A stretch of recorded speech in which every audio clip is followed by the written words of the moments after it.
আমাদের দাবি হলো এখানে ৬টা। প্রথম যে দাবি, গতকালের যে আমাদের উপরে হামলাগুলো হয়েছে, এই হামলার যে নেতৃত্ব দিয়েছে ডিসি আমিরুল, সর্বপ্রথম আমরা তার প্রত্যাহার চাই।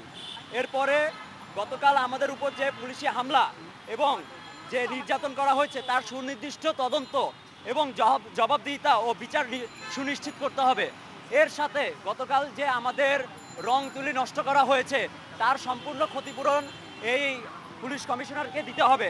এরপরে ৩ নাম্বার, সাইবার বুলিং ও সুনির্দিষ্ট জবাবদিহিতা করতে হবে। এই সাইবার বুলিংয়ের উপরে যে ইয়েগুলো হচ্ছে এটার সুনির্দিষ্ট জবাবদিহিতা করতে হবে। ৪ নাম্বার, ডিএমপি কমিশনারের অফিসে আমাদের মোবাইল নাম্বার ও ব্যক্তিগত তথ্য যে ফাঁস করা হয়েছে তা কাদের মাধ্যমে হয়েছে এর সুনির্দিষ্ট জবাবদিহিতা করতে হবে এবং তাদের শাস্তির আওতায় আনতে হবে। শিক্ষার্থীদের গ্রেপ্তার সুনির্দিষ্ট কারণ এবং পুলিশ বক্সের ভিতরে আমাদের উপর মারধর ও নির্যাতনের বিচার সুনিশ্চিত করতে হবে। গতকাল যে ঘটনায় যে শিক্ষার্থী আহত, গ্রেপ্তার ও হেনস্থার শিকার হয়েছে তাদের প্রত্যেকের সুরক্ষা নিশ্চিত করতে হবে। এই হলো আমাদের ৬ দফা দাবি।